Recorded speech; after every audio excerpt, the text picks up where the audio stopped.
Hello, family. This is African Esquire, and I'm here with my brothers who are all a part of the leadership of the Federation of African Liberation. We have everyone who makes up the steering committee. So I'll just start off and say we can introduce ourselves. Whoever wants to go first. Make sure am I on? Okay, I'll go first. I'm Pierre X from Chicago, born and raised in Chicago.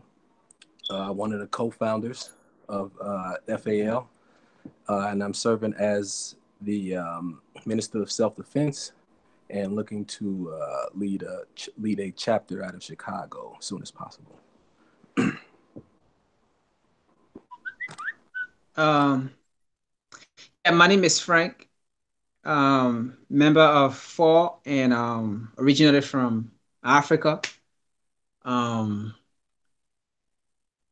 I am the leader for Ministry of Mental Health for African Youth Children. Right, and I'm Dwayne. I'm the Minister of Information for our organization. All right, so we have a number of topics that we're going to get to, but first, just to introduce FAL, we are a Pan-Africanist organization. We are basically fighting for the liberation of Africa, but also Africans throughout the diaspora. And our goal is to unite people in the Americas, unite people on a continent, unite people across Europe, all of us for the goal of Pan-Africanism so that we can actually obtain the liberation of our people. So each of these guys are activists in their own right. Each of them have a great resume of work that they have done for our people. So hopefully more and more as we do these broadcasts, you will be more acquainted with them and the things that they do and how dynamic they are inside of their individual roles. So with that being said, I also want to say that if you are interested in becoming a member of FAL, if you're interested also in just learning more about the page, there are links down below. I will also, after the broadcast, add the application link to if you want to sign up and get an application, or if you just want to explore more, you can look to our Facebook and find a lot of information about us. So with that being said, my brother Pierre X, he is out of Chicago. That is where he does a lot of his work, and he's very acquainted with the recent verdict that we just gotten in the Laquan McDonald case. So we can start off with him and just have him introduce the topic and what happened inside of the case. We were waiting to see what the verdict was going to be. So we see a verdict, and so what does this verdict mean at this point? Well, so the verdict, I mean, basically the jury, he was charged with first-degree murder. The jury, the way the law is set up in Illinois, the jury chooses they can't, basically if the prosecution didn't prove first degree, they can instead vote for second degree. So as far as the murder charges, that's what ended up happening. They voted guilty for second degree murder instead of first degree. And he was also charged, I don't know exactly how many count, but he was charged with aggravated assault as well. I want to say, I'll look it up and see exactly how many counts. Basically what you're looking at is, since he didn't get, first degree obviously is, I think it's 25 to life. Second degree, it could be anything from just probation up to 30 years. But I looked into it a little more, and with the aggravated assault charges, he'll have to do some time because probation is not an option with that, ironically enough. So basically he's looking at between 6 to 30 years, depending on, how they do the sentencing, and usually with cops, it's usually, on the lower side. So you said 6? It could be from 6 to 30? Right. So big differentiation as far as how they decide to go with it. Exactly. To me, I feel like if it wasn't first degree, it was still a disappointment. I guess a lot of people in Chicago, they disagree with me. They seem to be pretty satisfied with it. I get it. It's more justice than, Black victims usually get. It was the first cop that was convicted on a murder charge, I think in like 50 years or something like that. I think it was one other cop. So and everybody is looking at it as a huge victory. I mean, it to me, it's just, it hurts because it's like, you have to get shot 16 times just for them to, just to get this, and they still pretty much show compassion, because first degree, according to the law, it doesn't have to be, a lot of people think it has to be premeditated, but it doesn't. It just has to be intent, really intent to kill, knowing that what you're doing is going to kill someone and you don't have the justification to do so. And so, I mean, when you shoot somebody 16 times, 14 times he was already on the ground. You was not in any type of threat. He was backing away. There was a bunch of cops already on the scene. They didn't feel a threat for their life.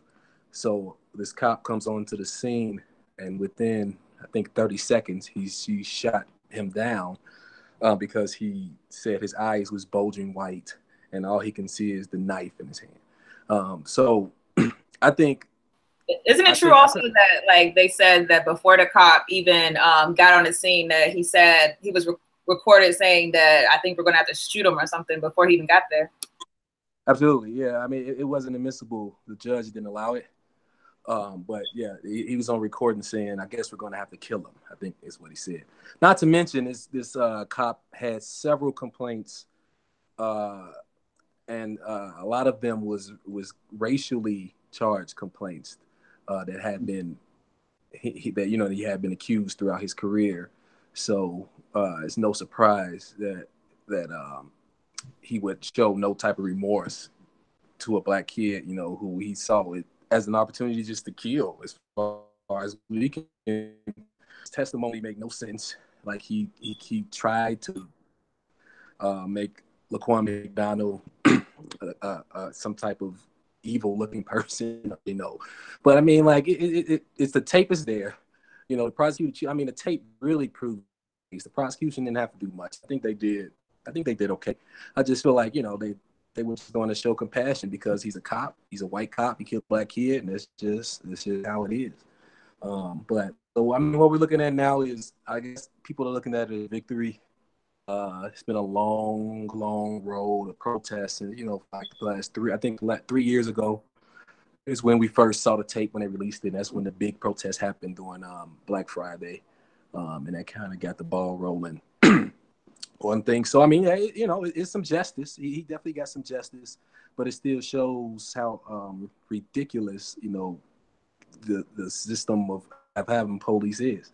So I mean, I hope that all other organizations like me and like us will continue to push for what we were pushing for, not just one.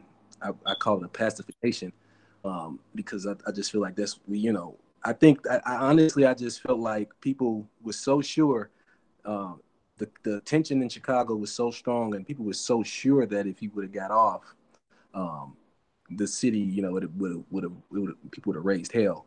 So I think because of that, they wasn't going to do, vote not guilty, but they didn't want to send that type of menu, because first degree, I think, would have really sent the message.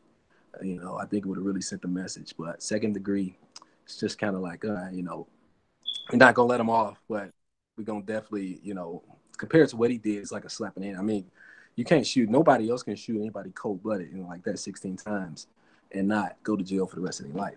So, like I said, we're still pushing for, basically the abolishment of this police system, like radical reform, like basically starting from scratch.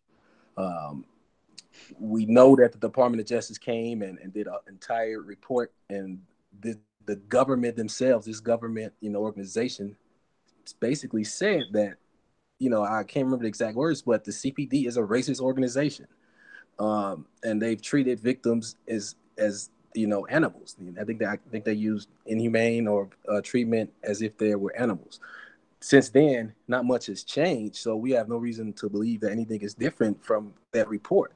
So that's why we're calling, for complete, no support to the police until radical reform, which includes only community controlled police officers. We can choose who our police are.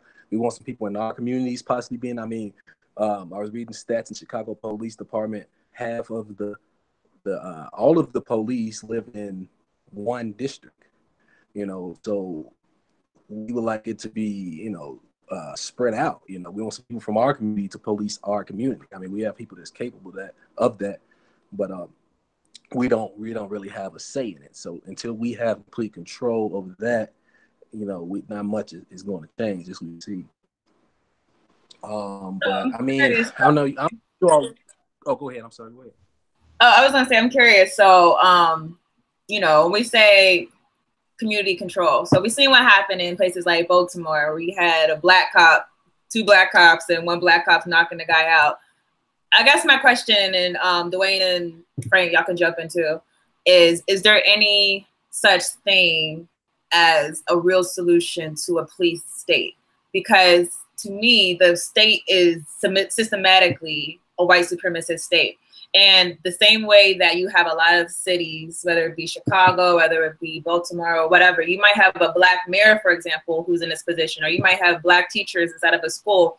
But if the system that is holding these individuals is a white supremacist system to begin with, then even if you have a good heart, you can only affect it so much. You're always going to be dealing with the dynamic that this system was operated for example, the police system. A lot of people said that you go back in history, it was created because of slavery and to have slave catchers. And today, to me, the primary function of the police department is to protect property, particularly, or protect the property and the lives of the privileged in America, who tends to be white people. So to me, I don't know if there could ever be a solution if the police system exists at all, whether it be body cameras or having people from the community there. So what do y'all think?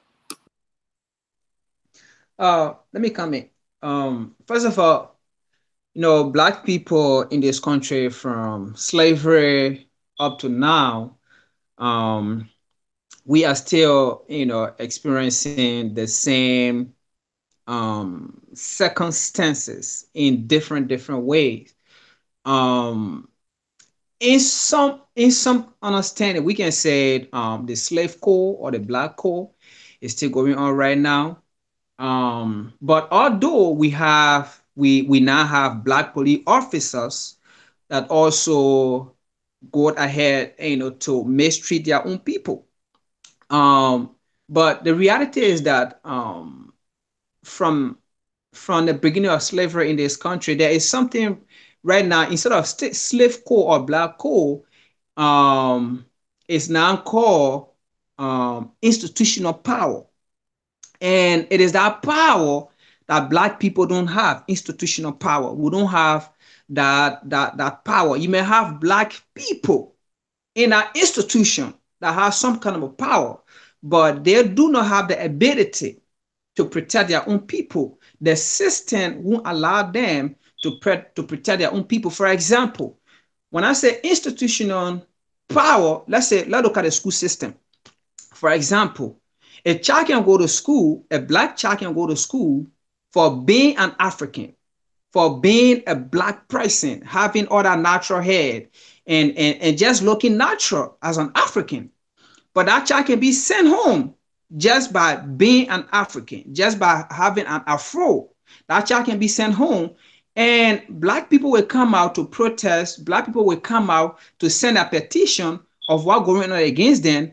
And it will never happen. The principal in our school, the white principal in our school, can send our child home and there will be no result of it. He will now be penalized. But on the other hand, a black principal can send a white kid home just by him or her identify himself or herself as a white person, whether growing long hair or doing whatsoever. If a Black principal send our child home and white people notice it, what will happen here is they will come out and go to the school board and go to every institution and make sure that particular child receives justice, and make sure, if not, that principal, that Black principal, will lose his or her job. You see, so that is institutional power that Black people don't have, and that is what still happening. So I'm not gonna say, police brutality we never end.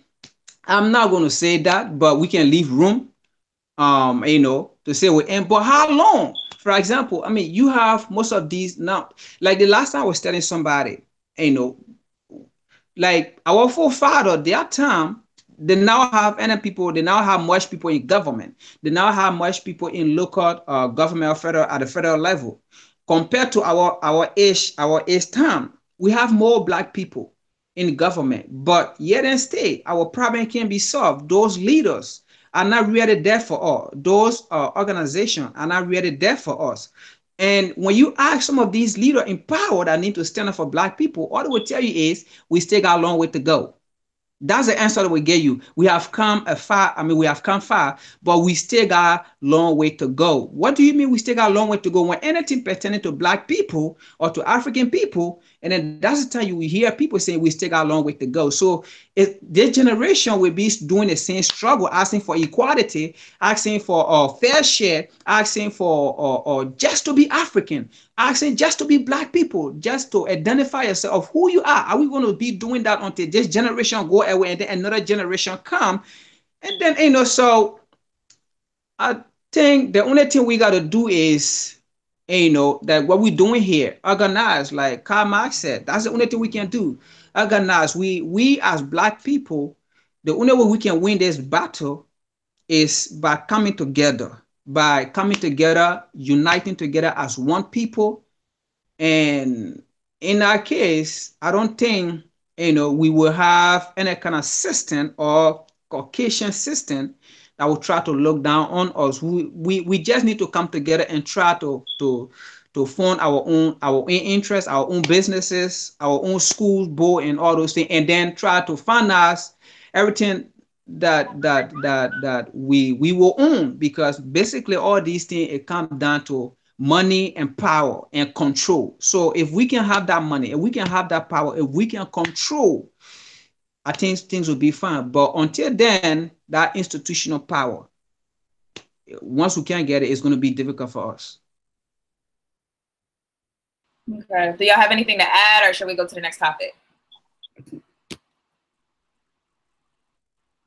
Okay. So before we actually go to the next topic, Pierre, do you want to talk about the Chicago campaign that you have been doing around these issues as Minister of Self-Defense? Yeah, is my mic on? Okay, yeah, I think it's on. Yeah, so basically, the campaign is to, like you were saying, just to, yeah, you're right. Like the police system is inherently racist, and it's here to protect, basically, like you said, property. It's here to protect the rich, their property, and to subjugate the poor and keep them in place. So that leads into our campaign, because basically our campaign is to say the police force or the police state, as we know, does us more harm than it does good, right? We're talking about Black people. Most of us are poor, so that when you say poor, that also includes a lot of Black people, right? So we want to say, basically, this does not benefit us in any way, and we want to basically show that and prove it, and that's what this campaign is all about. Getting everybody on board, just to realize that this is a much bigger issue than just bad police officers. Like you said, it's a systematic issue, right? Like I believe Frank said it perfectly one time. It's basically, you have no protection, right? The police or the government here, as African Americans or Africans in America, they can do what they please because there's no power source. There's no other country or any type of power that's going to come and say, well, no, these are our people. You're not going to treat them like that, right? And from within, it's extremely hard for us to break out of that when we're right in the middle of the oppression. So the campaign is basically the same thing that, you know, Malcolm was trying to do, to take this to a bigger level, and let the world know that these people are subjugated, and basically the communities are occupied. The government is using the police as an extension of their military to occupy cities of civilians, and it's allowed simply because these are Black people, these are, you know, African civilians. We want to present that to the world, and, you know, like Malcolm wanted to do, and take it to the world court, and, you know, make America basically defend this. You know, how do you defend this? And, you know, we have hundreds of years of proof of the abuse and the terror caused by the police force and the police state, and America has to defend this, you know, because the human rights issue is abundance, right? We've seen just in this Chicago situation, we've seen anything from torturing people into confessions. Like, these are things that you know, people frown upon it when it's done. People that aren't even civilians, you know, aren't even American citizens. People frown upon torturing and things like that. You know, this happened here in the city of Chicago, you know, by just police officers and detectives. Like, this isn't even the military. So what I want to do with this is basically, to sum it up, you know, make this a world issue.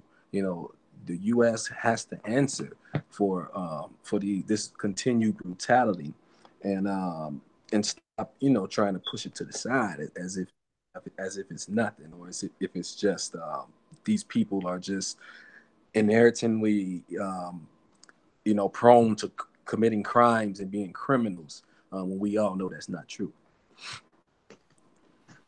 Okay, so that's Pierre's basically Chicago campaign. So watch out for more coming from him.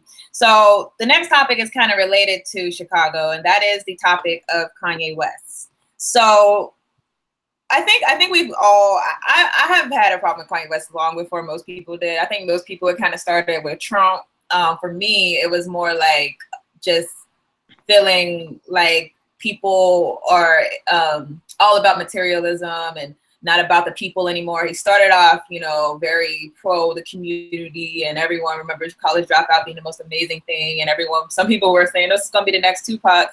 And when you look at the transformation from College Dropout till now, you have a completely different person. Or is it the same? J. Cole said, is it the same person?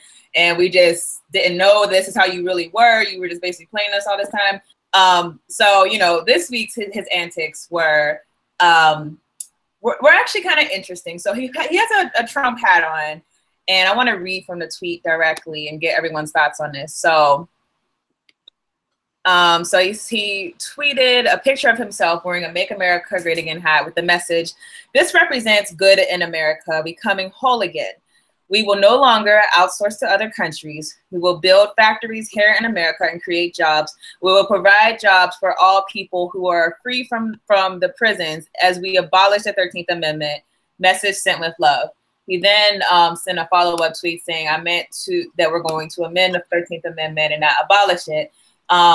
So first, let's just start with the idea, or I guess like the initial tweet. I mean, I think, you know, there's ways we can interpret it that aren't that bad, but why is it that he feels the need to validate Trump so much when Trump is, you would say, completely counter to what he seemed to represent at one time in his life? Are you asking me or somebody else wanted to? Anyway. I'll start. So go ahead. Actually, about a year ago this month, I started a movement I call the Movement for Restoring the African Mind. And I think Kanye West is a good example of what I was trying to accomplish with that movement, because as the people, after centuries of being enslaved, being colonized, being oppressed, a lot of us are very mentally maladjusted. And we see that in Kanye West and a lot of our Black celebrities, because one of the things that strikes me with Kanye West is, as successful as he is, as wealthy as he is, he never seems happy, satisfied, or content with anything that he's accomplished. He's always striving to get to get some kind of approval or some kind of attention, especially from white America, from the white media.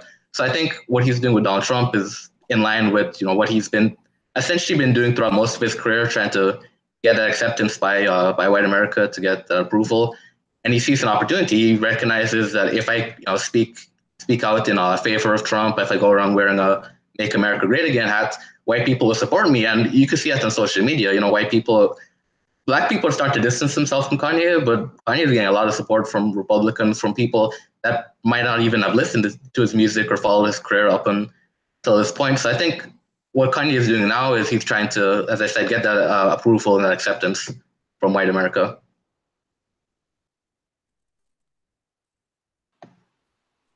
Anyone else want to jump in there?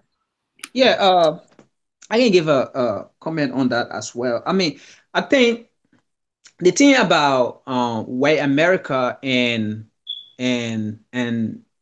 the system that oppress African people in general, they always have that means of using people who don't understand our struggle. They always put people in a position of power who don't have no idea about Black history. And they always use such people just because they are celebrity doesn't mean they are there to represent us. I mean, if you're a musician, you are there to represent maybe Black people on the line of music when it comes to music. But you cannot take a Black man who doesn't know anything about Black history, Black man, how Black people have been struggling from time to time, and then use them as an instrument to advocate for Black people. And exactly that is what America have been doing from ages, from decades. And that is why you can see that nothing so far so good have been done for Black people, because they don't use people who know the subject to debate the subject. They use people who have no idea on the subject to debate the subject. And in turn, they come out with something negative that is never in the interest of African people. And they are using Kanye West now because he's even talking about going to Africa. Number one, you already know the situation on Africa. It's like when somebody is drowning, living in the water, you can even send a fire. They will hold it, not to get drunk, to be rescued. And I'm not saying, in Africa we are in a situation, but kind of we are. So they use people that Kanye West because they are already celebrity to go out there. People will go to see them and what. Because in fact, what Kanye West doing here, people don't have access to in Africa to really see what we see here, to really debate, and things that they don't debate in Africa. They don't really see it. So if they see people that Kanye West, they don't really know what is going on in America here. They're going to embrace him. So anything Kanye West say, they're going to embrace it.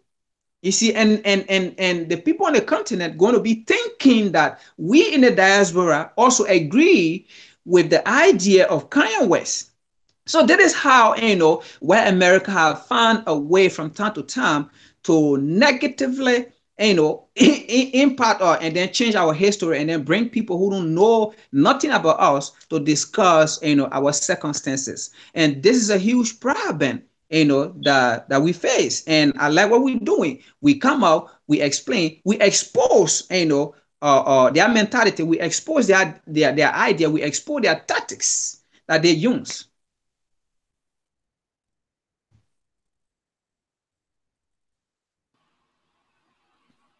Yeah, it's interesting. I mean, I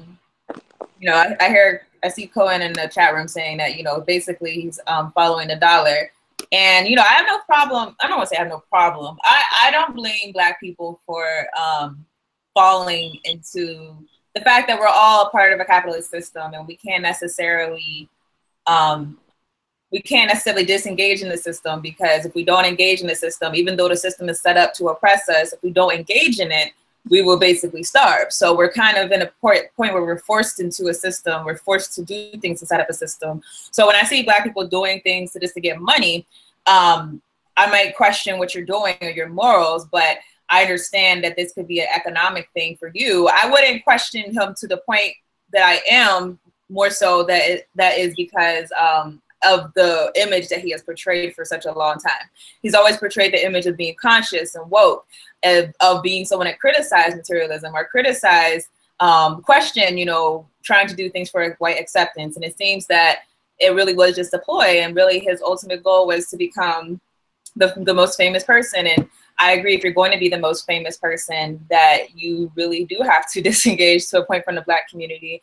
Because if we, like, take someone like Michael Jackson. Michael Jackson at later points in his life certainly put himself out to be pro-Black, but could you imagine if he came out from the get-go as pro-Black and maintained that throughout his career? He would not have gotten white acceptance. We've seen Beyonce for a long time was really reluctant to engage inside of Black issues. I remember one time she basically was kind of like with that race neutral way of talking about things. We see a lot of people, comedians, we're going to talk about Tiffany Haddish soon, that kind of take the I'm not going to talk about race I'm not going to talk about race road basically to obtaining their success, because we know that if you don't take it that way, then you're basically going to lose your white audience. So it's not that I don't know that, but it's more so that we have to question when someone has pretended to be for us, and then a little bit down the road, you know, we're basically nothing to you. It reminds me a lot of Eldridge Cleaver. If you don't know, at one point he was one of the top officials in the Black Panther Party, but later in his life, he basically became a Republican and conservative, and basically went against a lot of the things that he used to preach and a lot of things he used to push for. So how does that make you look at him when he was in the Black Panther Party? Because to me, the most admirable people are the ones who, no matter what the circumstances, they kept their values and they cared for us even whenever it wasn't profitable to care for us. So, you know, this is just something to think about. Anyone else want to comment on this before we go to the next topic? On Kanye? Yeah. Yeah, I mean, I just think, you know, being from Chicago, like, I always kept up with Kanye. I mean, I was a huge fan of Kanye, but like you said, like, you know, things just really changed. And it does seem like at this point, it seems like it was, like you said, him kind of just showing who he was all alone. And it was kind of just a ploy. But I do think, I think Kanye, it really has some type of, like, you know, he got real issues. Like, you know, he said he's had problems with mental illness and whatnot. I really think that's kind of affecting the way he's acting right now. I mean, he's also always been like an attention, you know, like, attention whore, I guess, whatever they call it. He's just, you know, he loves the attention, whether it's good or bad. And I just feel like him, you know, wearing a Trump hat would get him more attention, you know, if he were to wear, you know, a pro-Black hat at this point. And like you said, that dollar, you know, a lot of white people, conservative white people now are saying, oh, I like Kanye. I want to listen to Kanye, simply because of his acts with Trump. I just think that, you know, if we should just, as Black people, make the distinction of certain people that we just can't, you know, support. Once they show who they are, you know, we didn't know, we supported them, he supported her, but now, you know, they're showing us we don't have to support them, and we obviously can't listen to them when they speak on any type of cultural or political issues. Like Frank said, he's a musician, he's a great musician. You know, he's gonna need to stick to that. I'm hearing you. Anyone else here? Yeah, let me add a quick comment, because he mentioned something about the Constitution. And then I want to ask something quick about the Naki situation. This just to say, you know, we as African, we have to be very careful how we follow the wind when the wind blow. Not every wind that blow is a good wind that we should follow. Like the Nike situation that just happened recently, although we know Kari Company, you know, he's a very great guy, advocate, you know, he lost his job for African people. And the reality is here is that, you know, like, African Esquire said about, we live in a capitalist world. So, if we want our cash, we have to, find a means around it. So what just happened recently about the Nike situation where they use Kaepernick, as a tools to get the black data. And when they did that, I mean, we kind of saw black people, or jubilating and so happy if to say something great have been done in their life. And the next thing you look, the rate of Nike, like the percentage of sales went up to, like, if I'm not mistaken, something like about 31%. You see it? So, and I mean, it came to mind that, is this going to solve or have they solved the problem of African people? Have they solved the problem that Colin Kaepernick, was fighting for, something that he fought for, something that he lost his job for? Had they solved the problem? If Nike really love black people and Nike really love black money, I think Nike should go to the Constitution, or they should go to the lawmaker or to Washington, D.C., and advocate that all those clauses against black people in the Constitution should be changed. And they should, rewrite the Constitution or change some law or some clauses against black people. Because, like, for example, he didn't need that because of the flag. And a racist tweet stay in the flag. You see, they didn't take it out. It's still there, and it still go there, and it's still going to be there for another decades to come. So, I'm just saying this to say that we have to be very careful. What Nike did was nothing but to make profit out of black people, to get black people money, and black people fall into it. They went into it, they bought Nike, and then their sales went up high. But have that changed anything? Have that changed the injustice that we face? No. Yeah. Okay, so we want to go to the next topic. I wanted to talk about Melania, who was just in Africa this past week. So if anyone didn't see, basically Melania Trump decided randomly, I didn't even know that this trip was planned, to go to Africa. And I don't know if it's that I wasn't paying attention before, but I noticed, particularly this year, so many people are doing these press runs in Africa. You had Melania, before her, you had the German chancellor, you had Macron from France. You had multiple people just going to show face inside of Africa, and I think we know why they're there, because a lot of these people are stakeholders or have direct influence on the policies that go on in Africa. But why do we think that it was what was the agenda of Melania showing up randomly in Ghana? I can comment. It's good we came out of this discussion because on the 18th, let me just say this, on the 18th, I'm going to be at Temple University. I'm going to be a guest speaker. I'm going to be speaking to the Black Student Union of Temple.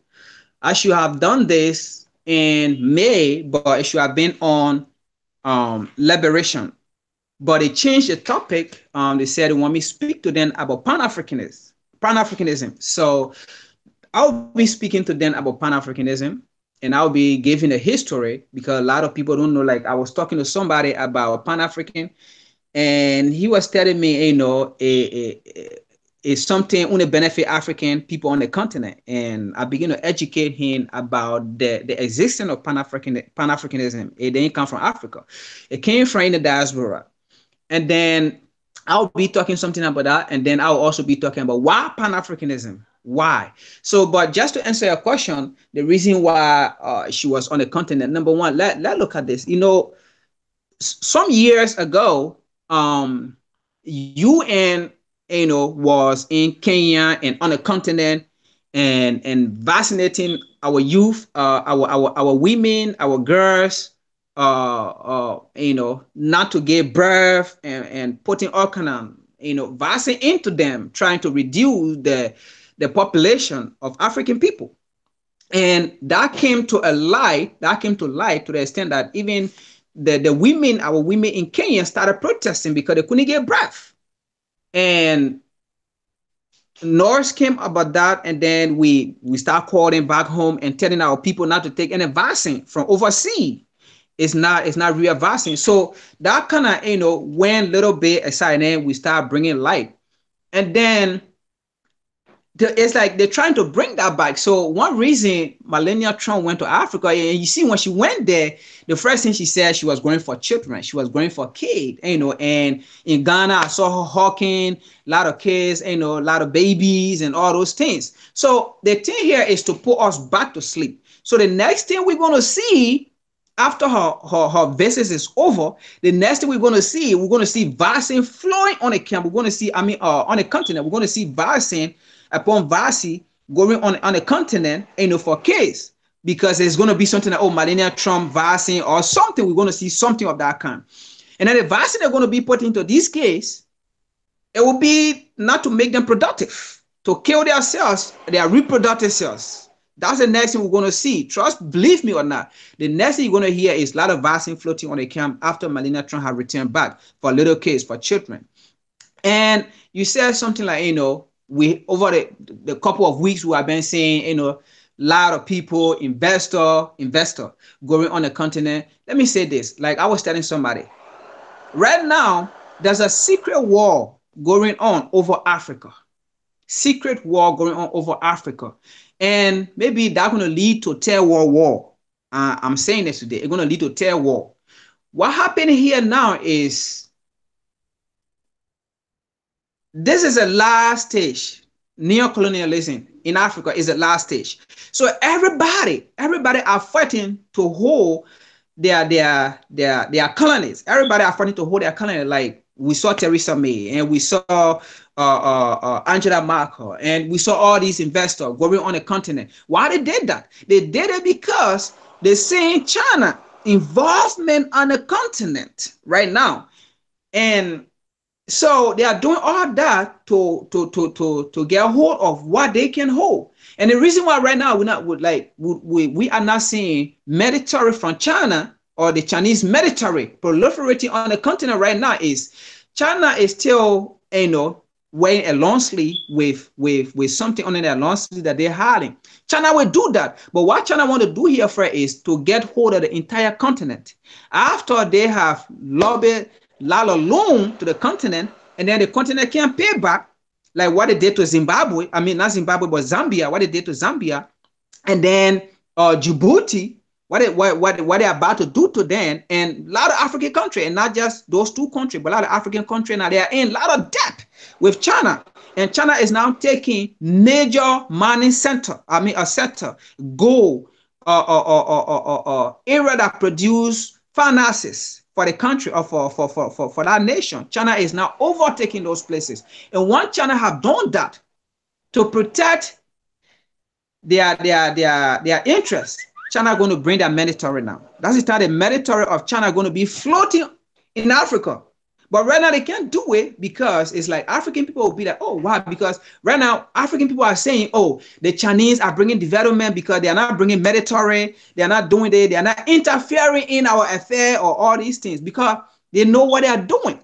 By the time they get hold of Africa, that's the time they're going to bring a military in. And the reason why they will do that is because the continent already have American military. They already have French. They already have the British troops and all of those things there. So in order for the Chinese to protect what they have there, they will have to also bring their troop.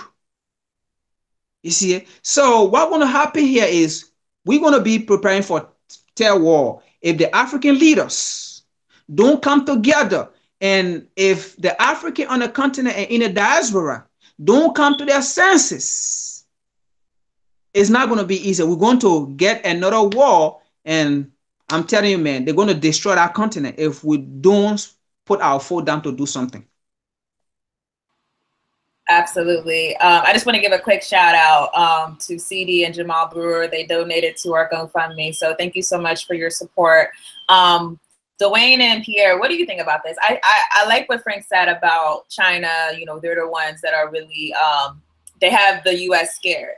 But what I'm trying to figure out is what's the U.S. going to do in response? Because we know that a lot of these strongholds that China is building, the U.S. traditionally might have had a stronghold on. But is it that they're waiting for us to come to war? Because, you know, it's going to become to a point, I think, where you're going to have so many Chinese assets. If we don't get our acts together, we're going to have so many Chinese assets. And then what will the U.S. do? Will they instigate some type of proxy war inside of the continent? What should we be looking out for as far as those things?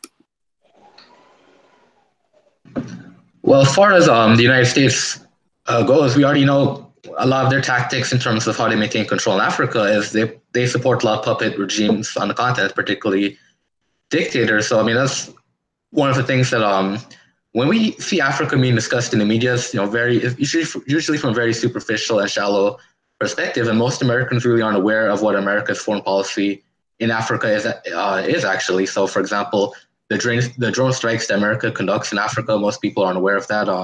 As I said, the various African dictators are being directly supported by the United States, both financially and militarily.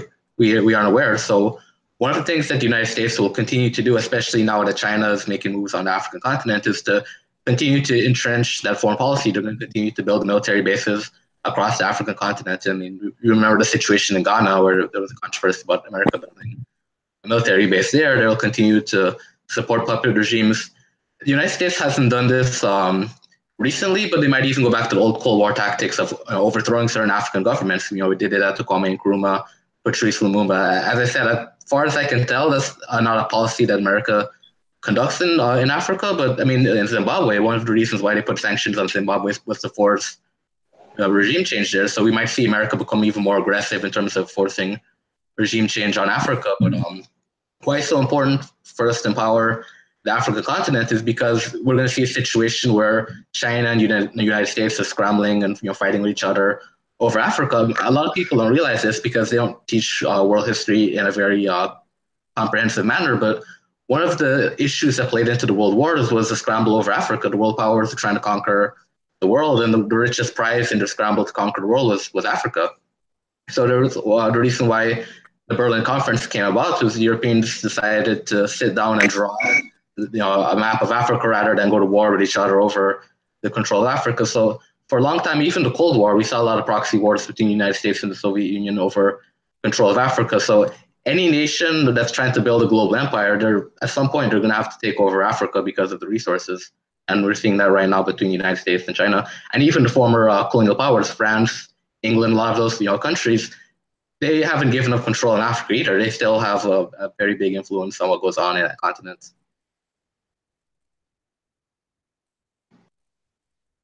Pierre, anything to add before we go to the next topic?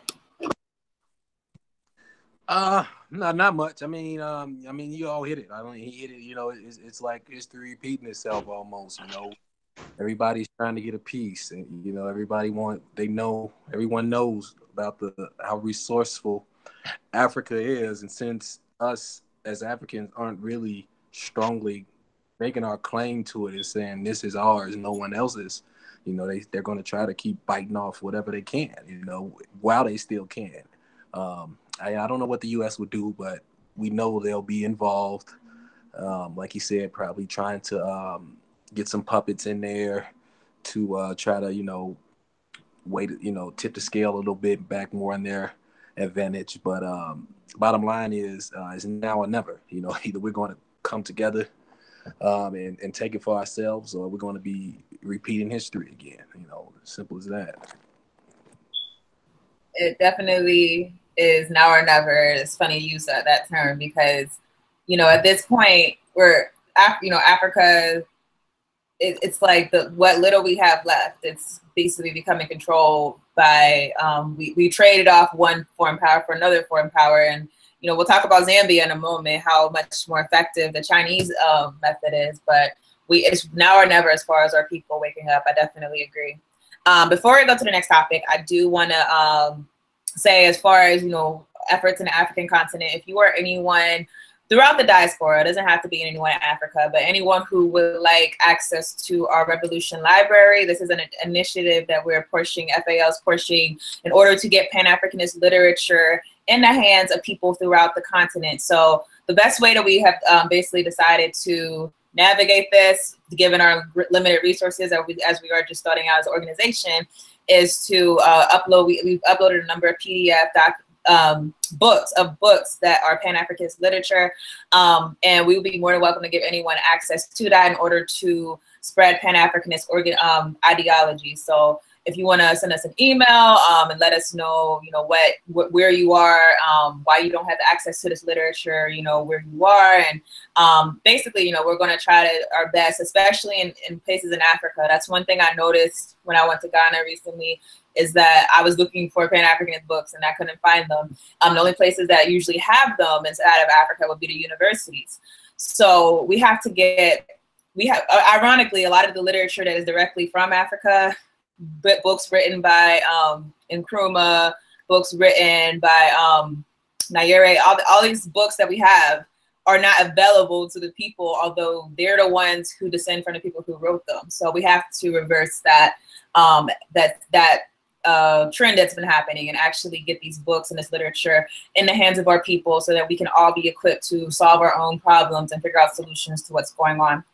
So the next topic I want to talk about, actually, let's go right into Zambia. So if anyone, I've talked about it on this channel, a lot of YouTubers have been talking about this.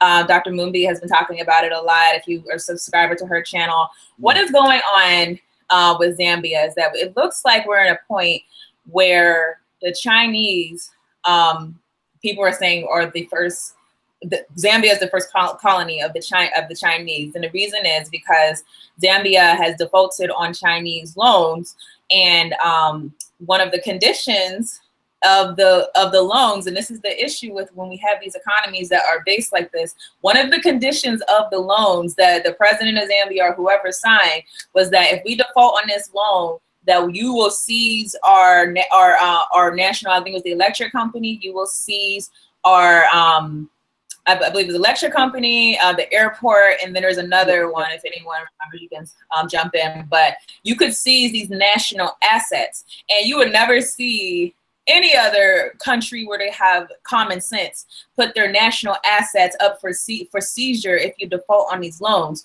And this is really the issue that we have had really, and FAL has basically taken a stance that in order to prevent these things, we have to get the resources back into the control of the people so that these leaders can't go off and make these horrible deals for these horrible loans of debt.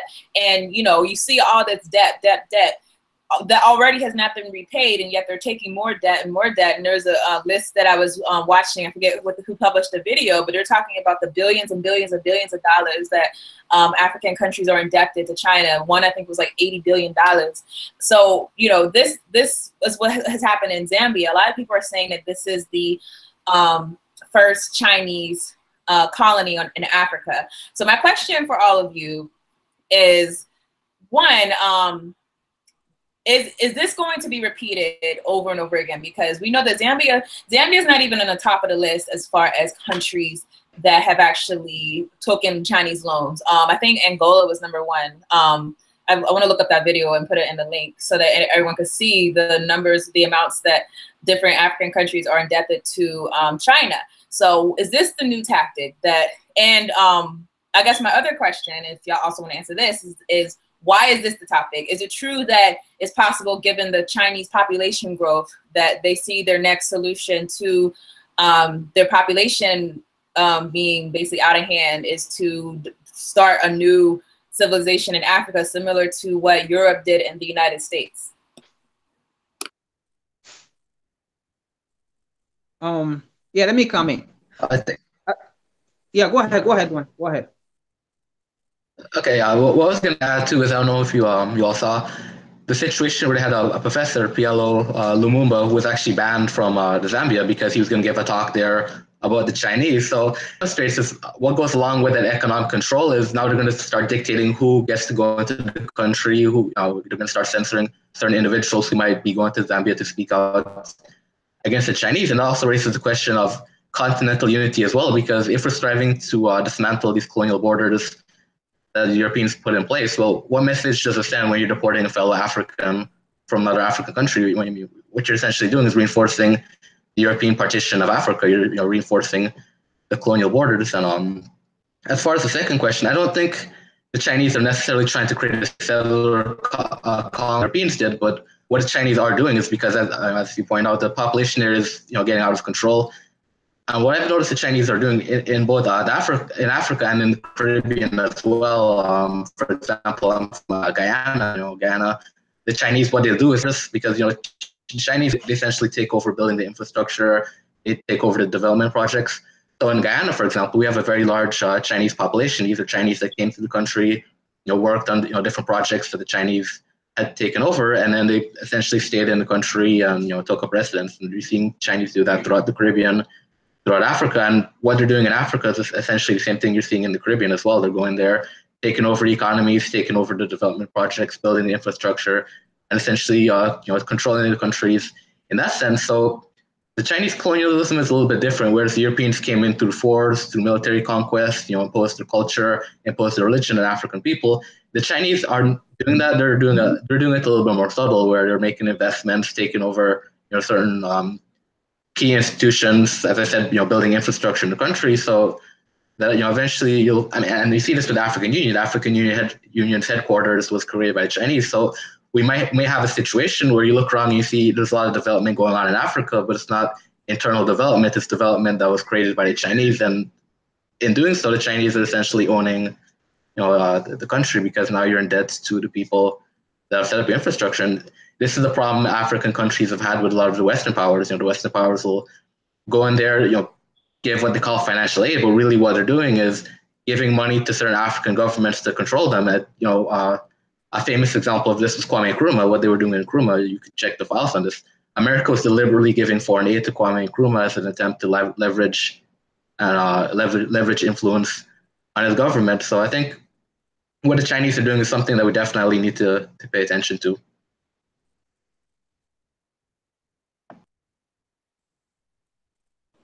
Frank, were you about to jump in, or? Yeah. I'm not going to say, is a recolonization of Africa, because the comparison is way different. The European colonization, when it went to Africa, is different, because the European, what it did on the continent, in fact, what it did first in the 1884 Berlin Conference, the European went together and they sat together and discussed how they should divide Africa among themselves, how they should treat African, and how they should control Africa to the extent that Africa will never rise. So, with that meeting, there was no one African within that meeting. There was no African represented in that meeting. It was all European, and they sat down on how to divide and how to control Africa and how to manipulate African, and then that will make them out of puppet or bourgeoisie. But on the other hand, and then let me not still go to the Chinese. So when they went in, when these Europeans went in, they destroyed the continent, they exploited, they looted the continent, and then everything they have there, they took it away, no development, nothing. And then they have puppet government in power, giving them money, at the same time controlling our people, controlling the resources. And like this Belgian king, I don't call him King Leopold, but Leopold, what he did, he killed a lot of Congolese. Estimation say 10,000 whatsoever, and all kind of thing they did to us. With the Chinese are not doing that. With their current situation, it is the African leaders that are even going to the Chinese. The African leaders that are going to China in this time, having a meeting with the Chinese to come in. And that's why the China-Africa influence is called one China policies. It's not one Africa policy, but it's one China policy. And what I want China policy on paper, they say is a win-win situation. But my understanding, that one China policy just means China interests. China is not in Africa for the interest of the African people.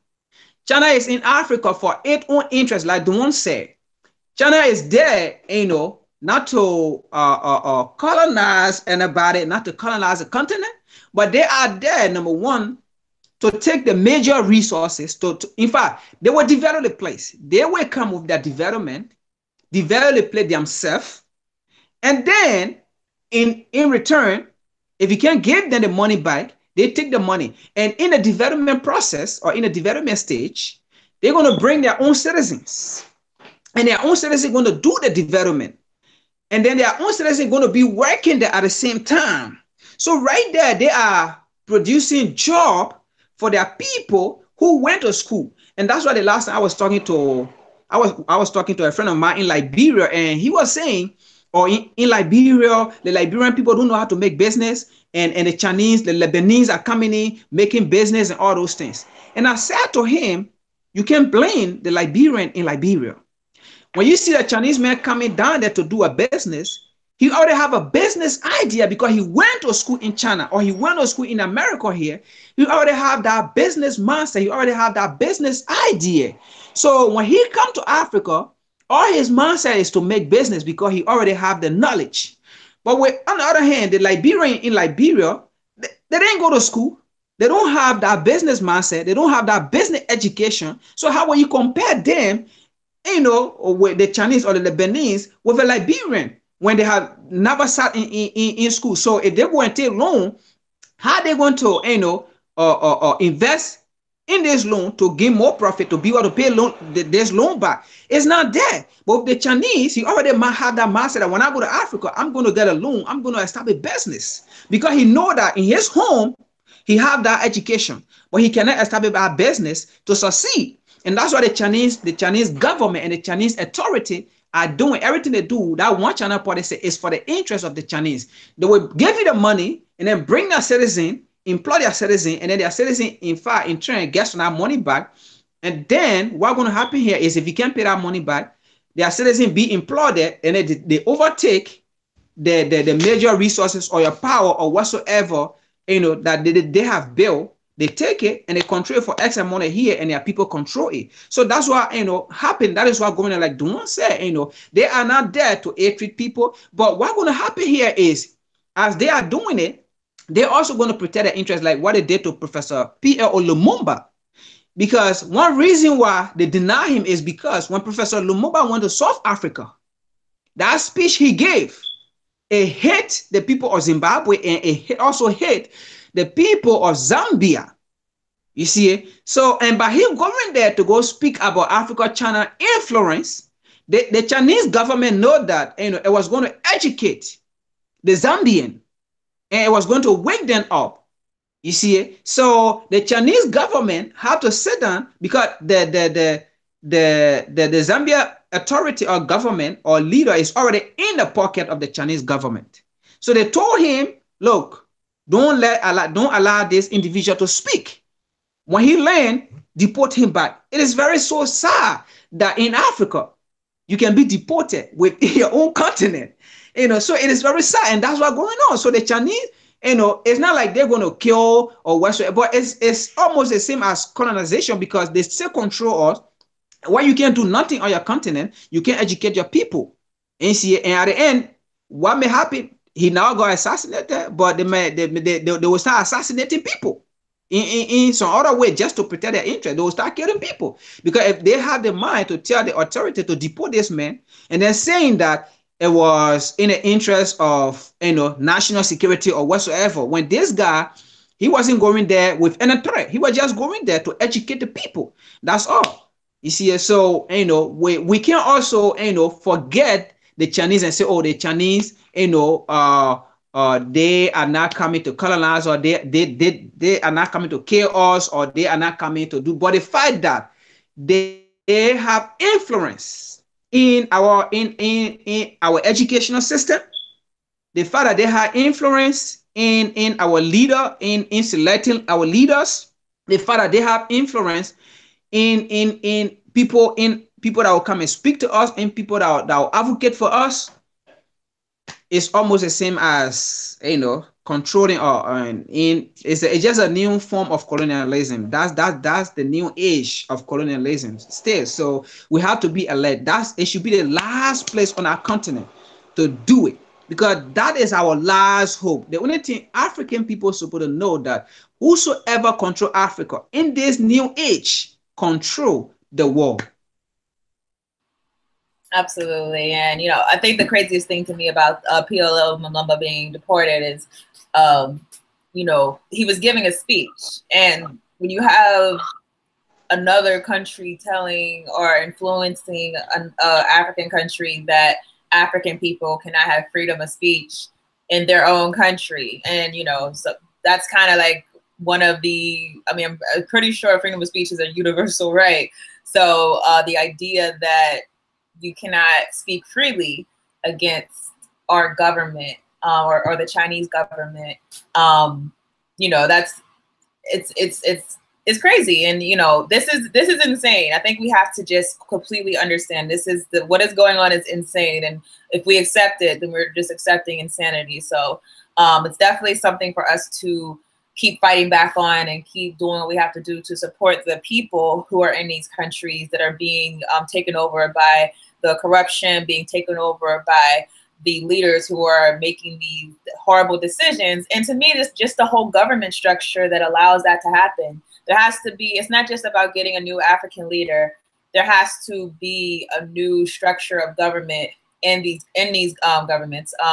One of Brother Amawale from a previous live stream I did last weekend, he made a great point that the colonial governments the governments that are set up in a lot of these African countries are directly descended from the colonial governments, so that they are basically created to uphold colonialism. So it's absolutely paramount that people start restructuring the governments in order to ensure, because understand what works in America may not work inside of your country. It probably will not work, because when you understand the historical path that America had to go on, America started off as a totalitarian regime, and then after their economy was stable, after they had their foundation, then they went to this idea of having a democracy, and we know that democracy is very corrupt at itself. So, you know, if you're expecting something better than what is happening in America, and you don't even have the foundation to move on from having a type of totalitarian state,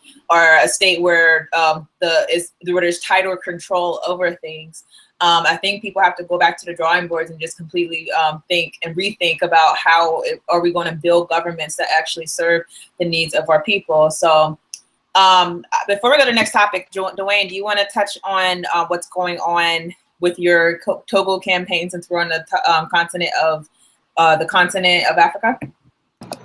Yeah, but before I do that, I also want to add another point about what the Chinese are doing. Now, I don't know if you're familiar, if you all have seen this, but there's a situation going on in the Gambia where there are activists that are actually fighting against the Chinese corporation there, because the corporation is engaging in tactics that are destroying the environment. So when I see the Chinese engaging in stuff like that, the thing that comes to my mind is, would the Chinese tolerate if Gambians had gone to China and were doing things to destroy the Chinese environment? So I noticed as African people, we're always tolerating things that other people won't tolerate from us if we were in their countries. And that's just a point I want to make about the Chinese. But the situation with Togo, you've covered it a lot in your videos. And for people who aren't familiar, Togo is a dictatorship. It's actually the oldest military dictatorship on the continent. The current regime there has been in power for 51 years. The government originally came into power in 1967. The former dictator, who was the father of the current dictator, died, and the military stepped in and gave power to his son Faure, who's been the president of Togo since 2005. So the most recent development that's happened in Togo that I've written a couple articles about is the government of St. Kitts and Nevis has decided to establish diplomatic relationships with Togo as part of their effort to expand their diplomatic relations on the African continent. Now, that's concerning to me because, as I said, this is the oldest military regime on the continent, and the people of Togo since last year have been protesting for an end to 5 decades of being ruled by a dictator. And I actually just saw today, for the last few weeks, an opposition leader in Togo had been holding a hunger strike to demand the release of political prisoners. And he's been hospitalized because, after so many days of being in this hunger strike, his health is severely deteriorated.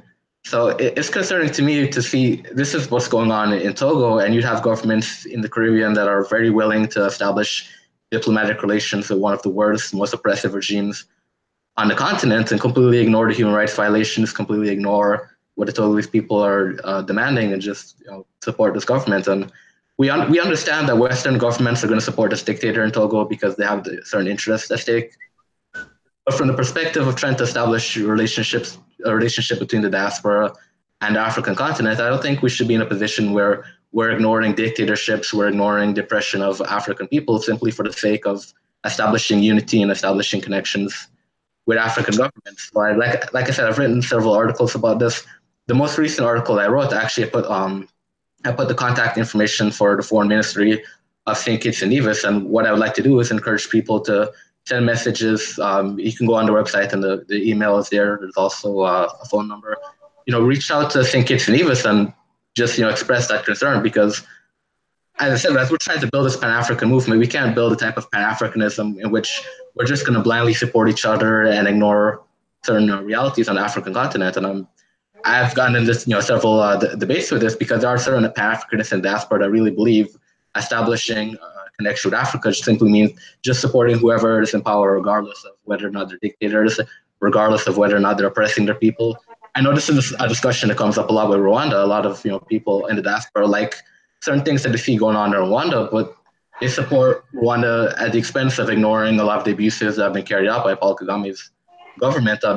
Zimbabwe, when Robert Mugabe was in power, I had a similar conversations. A lot of people liked some of the stuff that Mugabe was doing, but a lot of people in the diaspora weren't criticizing certain repressive and dictatorial aspects of that government as well. So yeah, as I said, my message is, I think as we're trying to build a Pan-African movement between the diaspora and the African continent, we have to be supportive of the pro-democracy, anti-dictatorship movements that we see going on there, because Pan-Africanism isn't going to work if we in the diaspora are supporting the same dictators that Western powers are also supporting. That's actually counterintuitive to our interests. Okay. Before actually we move to the next topic, someone, Cohen Davis, he had a question I thought was good. Should we only do isolationist business in Africa? My answer to that, and anyone else can jump in, is whatever works. After we figure out our problems and after we come up with solutions, I'm more concerned about what works. Is it in our interest? So as far as isolationists, if it works best for us, that's fine. But if it doesn't, and we do have to engage with outside commerce, then absolutely. But that's, to me, a question for the people whenever we have a liberated Africa first, that they have to discuss knowing the history of what has happened before, what has happened with when they have done deals or had interaction with governments outside of the continent. So that's a discussion to me for later governments and later officials to have. Anyone else want to comment before we go to the last topic? Yeah, I'll comment. My position on that is it's not necessarily that we need isolationist business, but that's why I made that point about what's going on in Gambia. It needs to be an equal exchange. In Africa, we shouldn't be tolerating Chinese going in there and destroying the environment, especially if, like I said, the Chinese won't tolerate us doing it in their country. So, as Africans, we're always engaging in business in terms that are detrimental to us and our interests and favorable to other people. So I don't think we need an isolationist position, but we need an equal exchange, because for the last 400, 500 years, Africans we've engaged with the rest of the world in a way that's been very detrimental to our development, in terms of resources being stolen from Africa, human capital being stolen from Africa in terms of the millions of enslaved Africans. And yeah, it's funny to me because I'm starting to see a lot of people in the United States saying, well, Africans were involved in the slave trade, so they should pay reparations to African Americans just as Europeans should.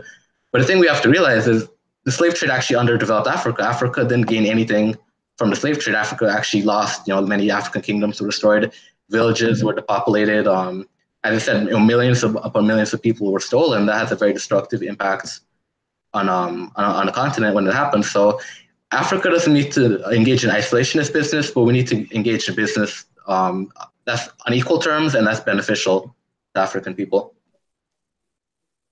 Yeah, let me just add to what Duane said. You give a very brilliant statement. Firstly, what we're doing here, what we're advocating for is that we are not advocating for African people to isolate themselves with anybody. There is no history that says African people have done this to any other race or to any other races.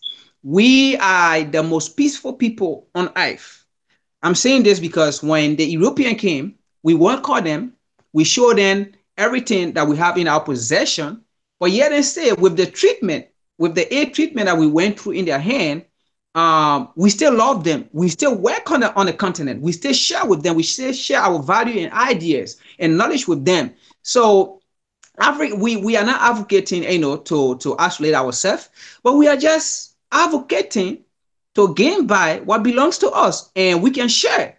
For example, like what Duane said, slavery lasted on the continent for just over 70 years. And when I say just, I don't mean, in the negative way, but I'm just saying just because within 70 years of slavery on the continent, see how Europe was able to develop within 70 years. See how America was able to develop. See how France was able to develop. See how Germany, Great Britain, how this nation was able to develop within 70 years of exploiting African resources. And after that 70 years, see how Africa went on to develop. See how Africa went rough.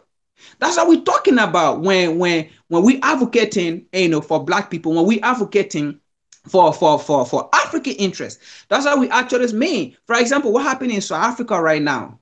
Black people are advocating for land redistribution. They are not saying, Black people are not saying we should take the land from white people and then send them back to England or send them back to Holland or where they came from. No, Black people are just saying we need to get the land and redistribute the land equally so that we all can benefit from it. So these are some of the things we are advocating for. We are not advocating for white people to leave Africa. We are not advocating that we don't want to associate ourselves with any other nations. That's not what we're asking for. All we're asking for is we need our dignity. We need to be in control of what belongs to us. We need to be in total control of what on the continent. Then somebody else coming on the continent, taking total control of what belongs to us, and then telling us, how it should be used, how it should be distributed when they are the one benefiting from it. That's what we're talking about. But we are not in a position to dislocate or to isolate ourselves with any other race. No. Absolutely. So, all right. The last topic that we were going to talk about is the statements that Tiffany Haddish made. So I'm just going to, one second. I'm going to read from basically the quote that she made. So basically, Tiffany Haddish, she won her first Emmy, and a reporter asked her basically, what do you think about the fact that, while you won an Emmy, a lot of Black people weren't nominated for Emmys? Let me first say, I don't care about Emmys. I don't care about those types of awards. I don't care about the white supremacist awards that they give us in order to tame us. That's not the point of this. But it's more so the response that she said whenever the reporter was asking her, what do you think about there still not being enough diversity as far as people being nominated for this? And so her answer was, when she was asked, what do you think about this? She says, girl, no, I don't know how to do that. And I didn't go to college for that. I didn't go to college at all, nor do I know how to solve problems like that. If you are asking me how to structure a joke, I can help you with that part. But what you talking about now, I don't know. I don't know. All I know is how to do my job. That's somebody else's job. I don't know that. Can't answer that question for you, but I won. So Pierre, what was your reaction to this statement? I think, the important part isn't so much about the Emmy or because again, to me, those are meaningless things. But I guess the sentiment that for Black people, hey, I'm going to, first of all, I'm not going to touch on racism or things that affect our people. But the other part is, hey, I won. So that's all that I'm thinking about at this point. Yeah, I mean, I think it happens all the time. I just think that certain, they don't want to touch this subject because they're more focused on, getting money and building themselves. And they know that once they, start touching that subject, things could change, and they could change quickly. And also, I just don't think a lot of I guess you can call her a celebrity. I just don't think a lot of them are very concerned about the overall well-being of Black people, because I don't know if they're out of touch or they just don't care. But I mean, we see it all the time. Like I always say, Michael Jordan, we all know about Michael Jordan, and he said it best. He said that Republicans buy Jordans too, I believe he said. And basically what he's saying is, hey, this is about the money. To me, this is about the money. And white people spend money. I'm not going to take that stance, over me making money. That's a decision that they make. And that's basically what she's saying. She's saying, hey, I don't really care about that. I'm a comedian. This is what I do. I make money. They gave me this award. I'm going to take it, and whatever else happens, happens. I obviously have a problem with that. I mean, you might not be a expert in politics or anything like that, but it doesn't, take much sense for you to be able to take a stance and say, yeah, they need, like, obviously we need more diversity. And obviously, I'm not sure exactly what the question was that they asked her. But if you just take just have a backbone, just take a stance, and you don't have to be speaking, we know you're not maybe like intellectual enough to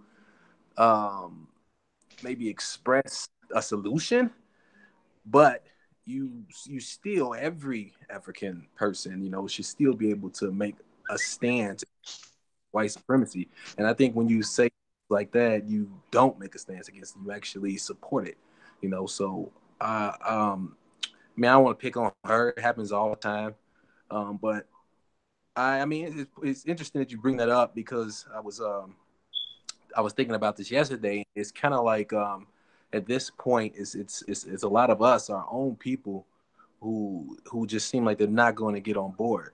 And it's almost like, what are we going to do? Are we going to keep trying to wait for them, or are we going to take a nation full of pro-Black, African people that's proud to be African, that's pro-Black, that's unapologetically Black, and that's completely against white supremacy, and just work with what we got.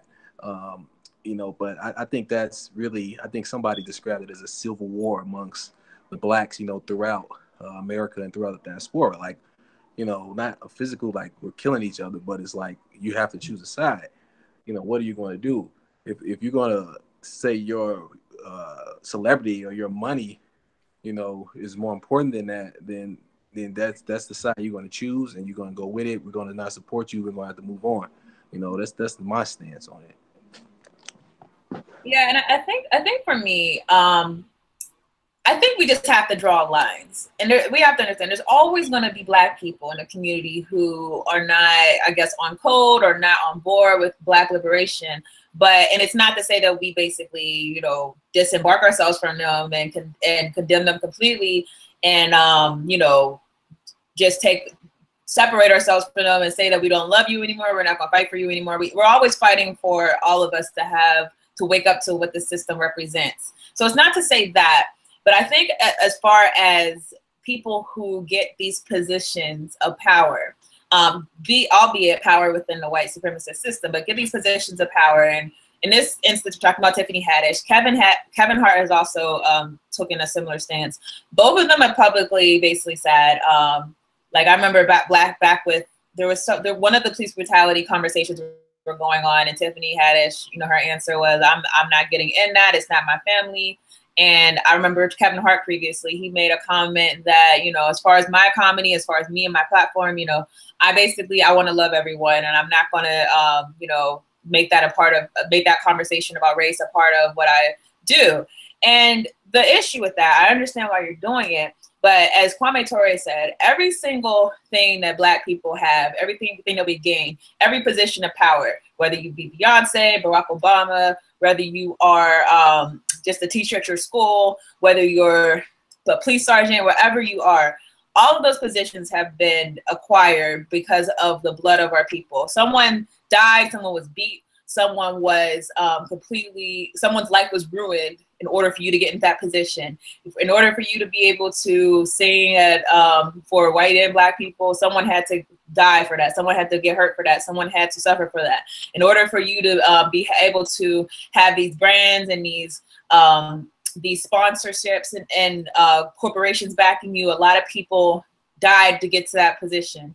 So when you look at it like that, as Kwame Ture said, you got this position because of the blood of our ancestors. Therefore, you must use that position to further the liberation. So to me, it's not like we're going to hate Tiffany or hate Kevin or anyone takes that stance, but I definitely look at taking those positions, and instead of using these things that were acquired from our ancestors suffering for the people, and just take it and run and take care of your family, take care of yourself.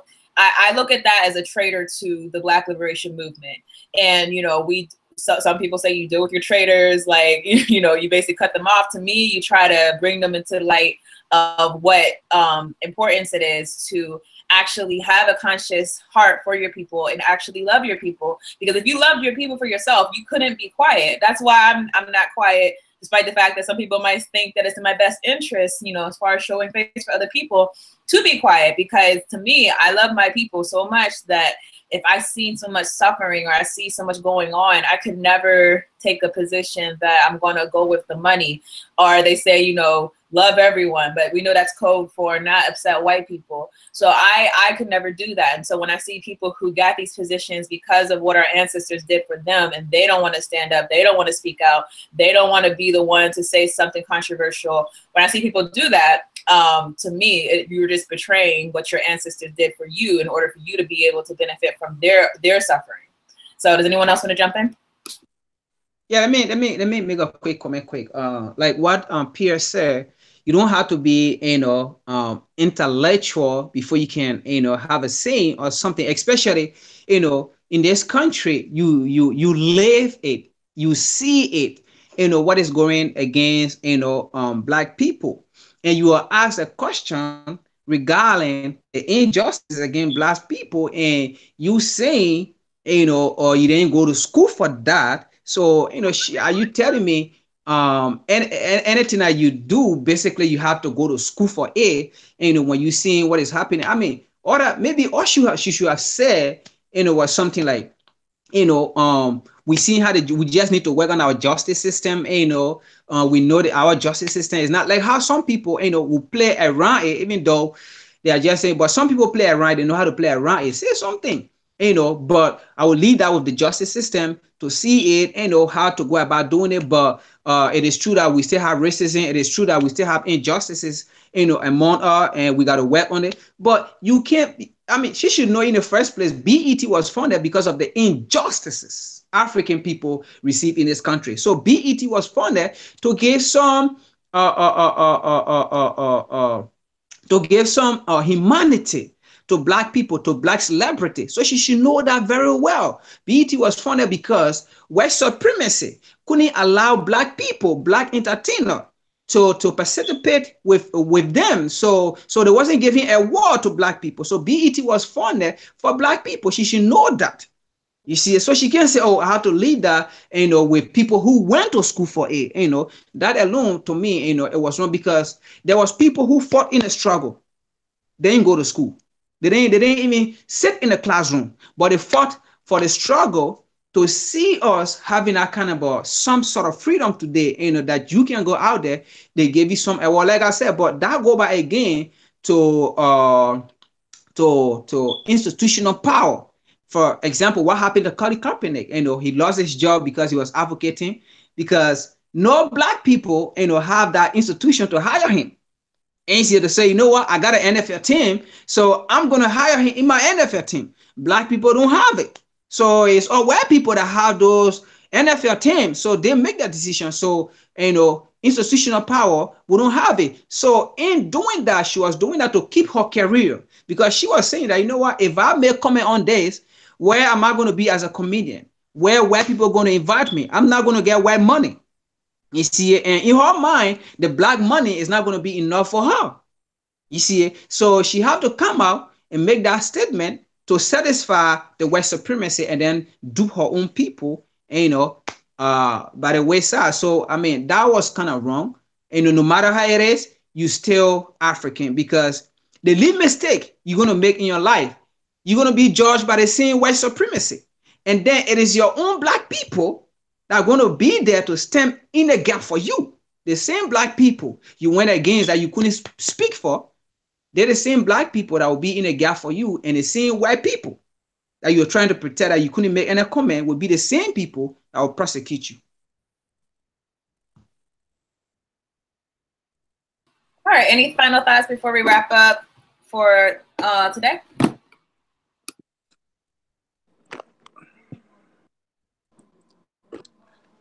Is that all we have to cover? Yes, we covered everything. No, go ahead.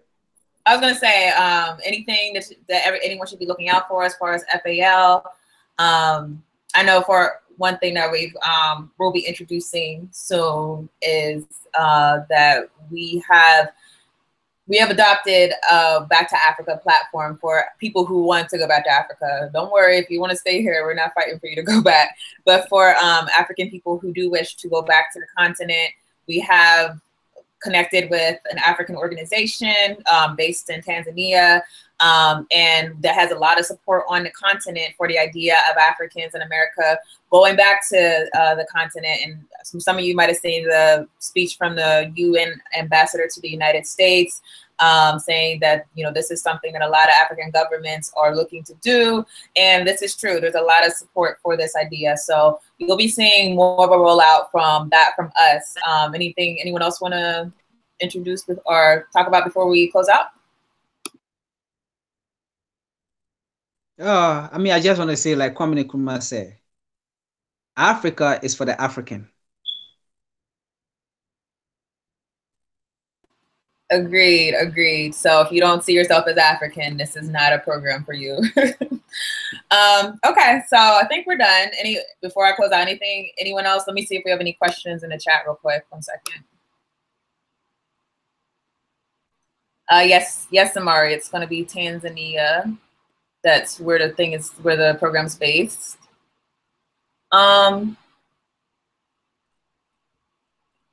Okay, we'll just answer this one last question before we go out. So going back to Africa, not until millions of Africans are fleeing and Africa is still colonized. My answer to that is that fighting for a liberated Africa is obviously goes hand in hand with fighting to actually have your place back in Africa. So different people can do it from different places. Obviously, right now we're doing that from the United States. But, to me, those two go hand in hand. We're always fighting for liberated Africa, even though we're always fighting to return home and have somewhere to go, because this country has shown historically that there's no accommodation for our people. I laugh at people who put the burden on us to say, well, why not the United States? Why not the United States? But my question is, the burden's on you to show me that the United States actually is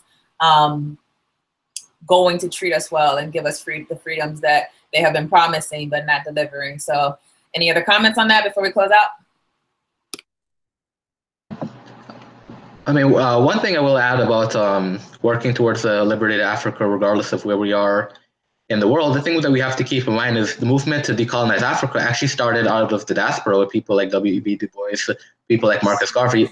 It was the diaspora that influenced the anti-colonial struggle in Africa. So I think not necessarily because we are located geographically in Africa doesn't mean that we can't make a contribution towards the liberation of Africa. Absolutely. So unless either of my brothers want to add anything, I guess we'll close out. I just want to give a shout out to everybody for tuning in. Shout out. A few people donated. Can you hear me? Yeah. Oh, you can hear me? Oh, yeah. I just want to give a shout out to everybody. I want to encourage everybody to get involved as much as you can. We are in a state of emergency. The race war is on. I know a lot of people like to say, well, race war is coming. I believe that the race war is on and has been on, and we just need everyone to get involved so we can survive like we're meant to. Exactly, and I think what you're alluding to is we've had a number of people join our organization, but we want to see more people who actually want to take positions or actually do things in our organization. So if you are in your heart and soul for Black liberation and you have any type of way you can contribute, maybe you don't want to be a leader, but you just want to have some type of way that you can use your talents and use it to further our cause, please, don't, if you do sign up for a membership, don't just, do membership, but also try to find a way to contribute. Maybe we haven't identified, we have positions that we're looking for a minister of economics, for example, but maybe it's something we haven't identified and you could pitch it to us. So definitely, if you do decide to become a member, please also actually intend on doing something for the cause. So anyone else before we close out? Yeah, I just want to add a quick comment from the question that you read. I just want to let Africa in the diaspora know that the distance Africa has come in terms of independence, the movement started from the Africa in the diaspora, like African Esquire said, like W.E.B. Du Bois. So, and that's one of the things I'll be talking about Temple University this coming 18. The independence of most African nations actually started in the 60s. And that came about from the debate that was held in Manchester, England in 1945, where W.E.B. Du Bois advocated for independent Africa and self-government. And it was from there that most African nations or African leaders like Kwame Nkrumah and other leaders like Sekou Touré of Guinea all came together and started fighting for independence. So the force for freedom, the force for liberation for African people actually always, most of the time, come from the African in the diaspora. So African in the diaspora have a huge contribution to make. And from time to time, African in the diaspora have been the driving force behind the liberation of Africa. Yes. Absolutely. So I think that's all we have. We're going to try to do these bi-weekly. We will see, depending on our schedule, because all of us are doing different things. So please tune in next time. And thank you guys for tuning in thus far. And we will see you all later.